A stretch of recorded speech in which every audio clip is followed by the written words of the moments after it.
Hello there, I'm Scotty, you're not, and we're going to talk about Suburban Commando, a movie I've seen clips from thanks to Nostalgia Critic, but I never sat through the whole movie and watched it. Before I begin about the movie itself, let's talk about wrestlers turned actors.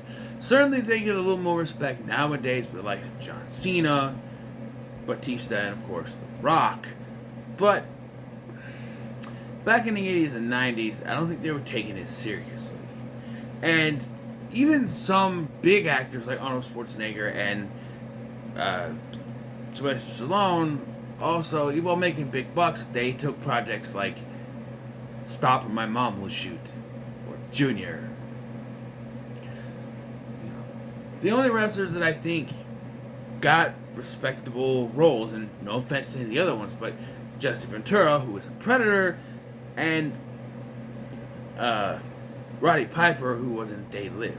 It's not to say that, these wrestlers turned actors weren't in big roles. Andre the Giant was another one who got respectable roles. Right? Princess Bride, Fezik's a great role. It just seemed like when casting Hulk Hogan specifically, it was a stunt role. Like, look at the movies that he did. Like, he did some, like Assault on Devil's Island and Shadow Warriors, stuff like that. But then you look at Mr. Nanny, Santa with Muscles, and our subject of this video, Suburban Commando. And you know that whoever was doing this movie didn't take it seriously. I don't mean Hogan. If anything, Hogan is the only character who is serious in this movie. Whereas everything around him is just nuts. I mean, Christopher Lloyd's trying to be normal, I guess, but everything around this is just weird. No disrespect, of course, but it's just weird. Now, if you put on this video, expect me to make jokes at Hulk Hogan's expense, that's not gonna happen. Had a conversation with my friend Eric. Even though I was just having a little fun poking, it was good, clean fun. Nothing. He didn't like that. So out of respect, I'm not gonna be, over the top. But I'll make some jokes, but only if it's like movie based, So we start in space, ripping off Star Wars. And when I say ripping off, I mean verbatim, planet underneath, big long ship going through over the top. Yep. And our hero is Shep Ramsey. Not Chef Ramsey. It's not Gordon Ramsay in space. Although I would love to see that. No, it's Shep Ramsey is his name. Yes, he's a, I don't know, space pilot fighter dude in space trying to rescue the president of some planet. He doesn't know, and again, I don't think the script is as serious enough as Hogan's acting is. He's taking this as a serious role, like, for the most part. Like, he's more serious in this than he was in, Dookie in that movie. There's sometimes he does the thing, but, like, he plays it straight. He's like Leslie Nielsen in a comedy movie. He's deadpan. He's not deadpan, but he plays it straightforward, like he's normal, and everything else is weird. But everyone else sees him as weird when they're normal. And then there's some weird things that just happen. So our villain is named Suitor, and like, they give an explanation, but when we first see him, he's just bald dude. Didn't Hogan already have a villain that was balding in No Holds Barred? We got another one. We just explained that underneath he is like an alien creature thing, voiced by Frank Welker, and the prosthetics look good. It's very good. I don't know who did the effects, but it's good. I had to guess I would say Stan Winston, but I don't want to put that out there. I don't know for sure. But they look pretty good. But the president decides, because I guess this guy's trying to make a deal with him. The president decides, no thank you. Throws this metal envelope thing, cuts off his arm, and then the guy just strangles him. And Hogan decides to run off, get in his ship, and then blow up that ship, which also blows up the president. Well, his commander, Roy Dotrice, father of Karen Dotrice from Mary Poppins, and I've seen him in Sliders, says, no, you just blew it up, President, so you're going to take a break. Not so many words, but that's basically what he's implying. He's like, what do I do next?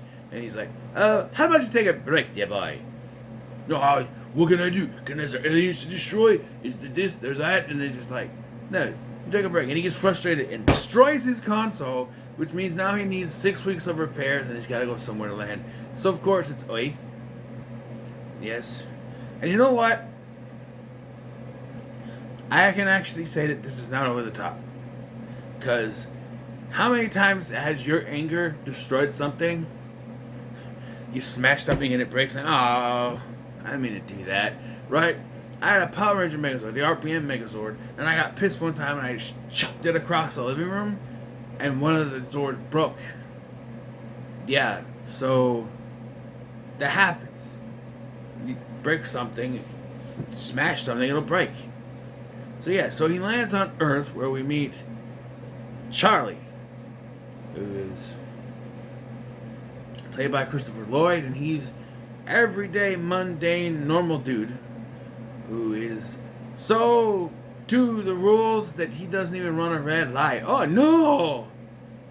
You're not supposed to run a red light, but they make it like it's a big deal because he's racing these other old dudes and then stops at the light, and it's like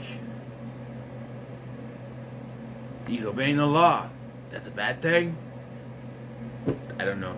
It's confusing. He's got 2 kids, a son and a daughter, and the daughter I recognized as Kelly Kapowski's younger sister from Saved by the Bell. Yep, I recognized her.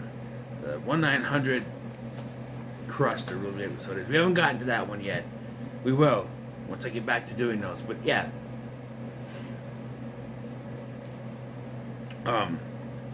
And his wife is played by Shelley Duvall, who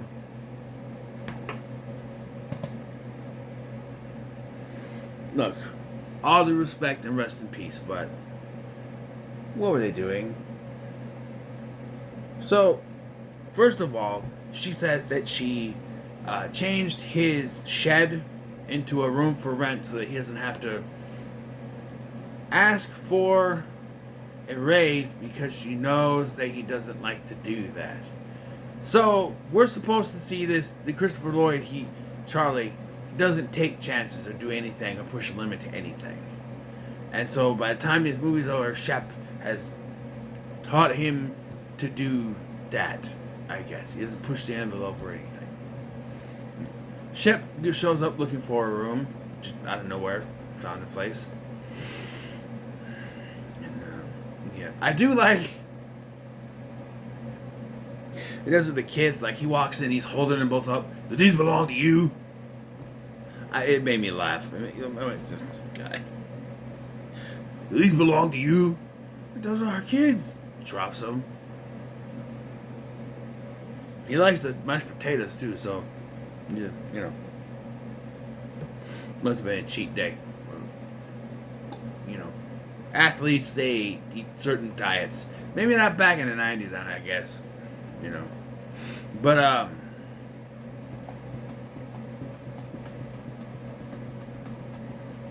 yeah. So, Shep keeps going to where his ship is secretly hidden. And there's a running joke where he keeps running into this mime. And, well, he's trying to help the mime, but the mime, because he's doing this, and he's like, oh, there must be a force field. And then knocks the guy out. You're welcome. And then he's trying to climb a rope. And it's like,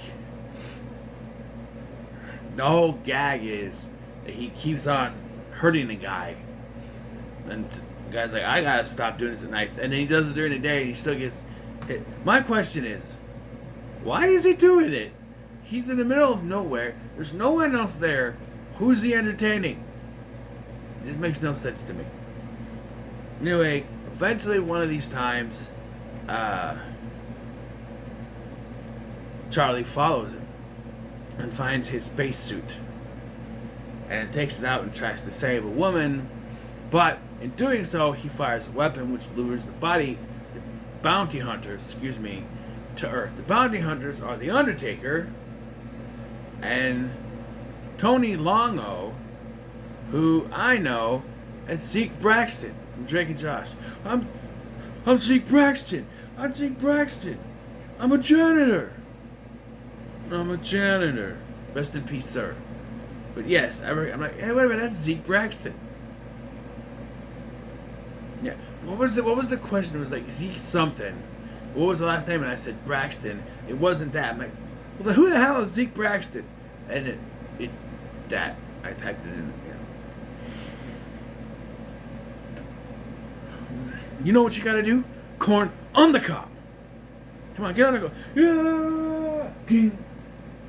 Shower. Yeah. Get out there. Yeah.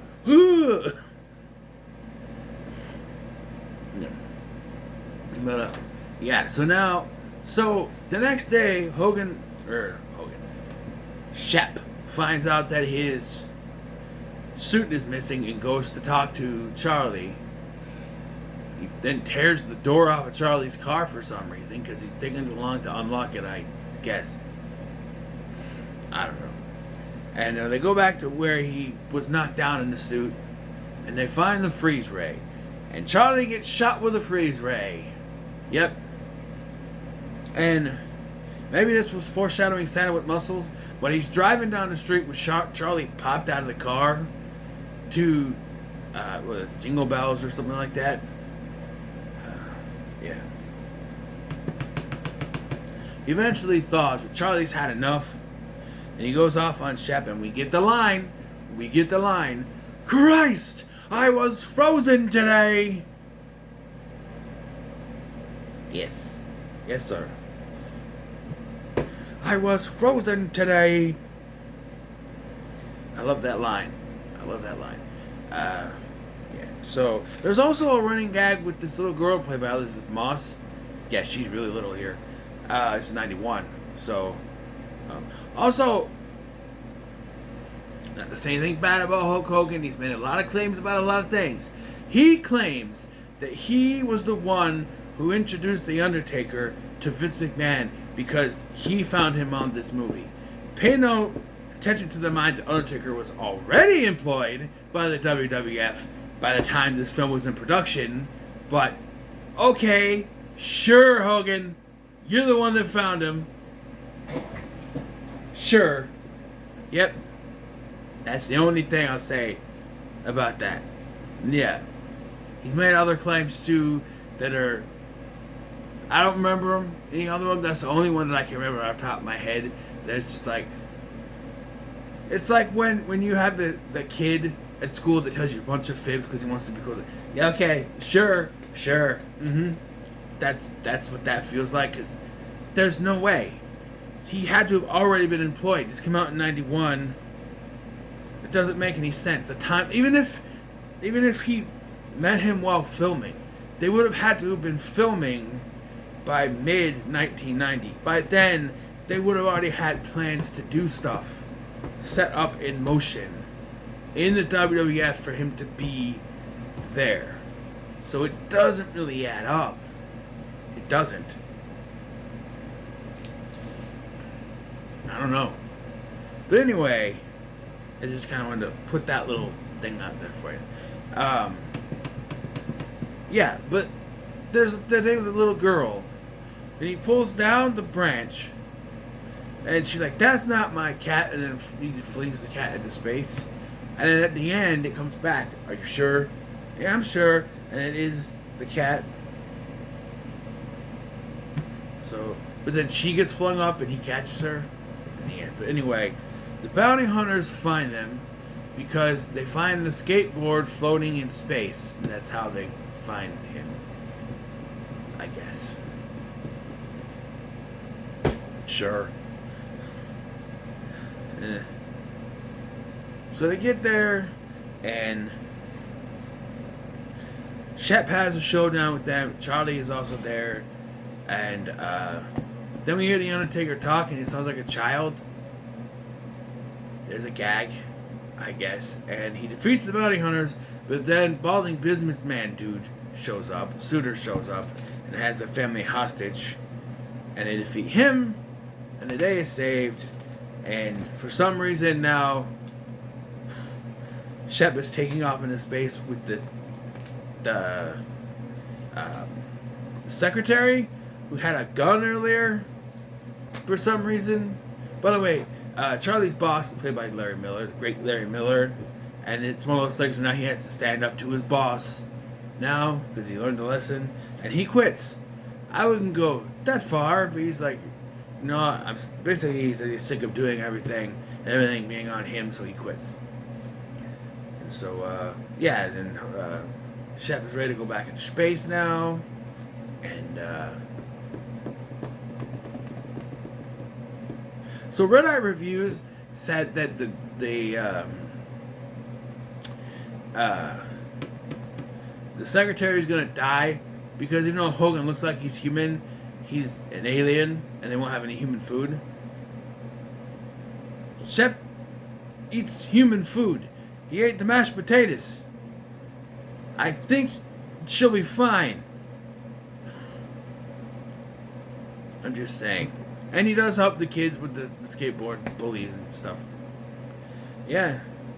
I'll give it a high middle of the road. It's not bad. It's actually fun. I did laugh at certain points.